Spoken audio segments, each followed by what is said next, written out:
دھرتی پنجاب کے centre of art and cultural شہر لاہور کے جنوب کی طرف تقریباً 35 کلومیٹر فاصلے پر ایک شہر رادھا اور کشن کے نام سے آباد ہے۔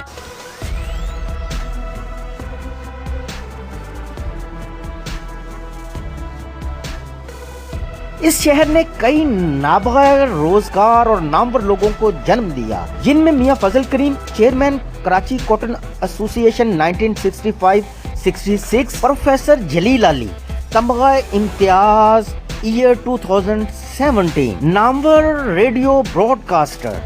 Professor doctor Zahoor Chaudhry,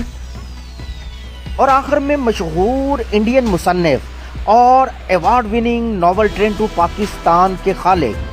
diplomat اور راجیہ سبھا کے سابق ممبر خوشونت سنگھ کی سسٹر ان لا کلدیپ کور شامل ذکر ہیں،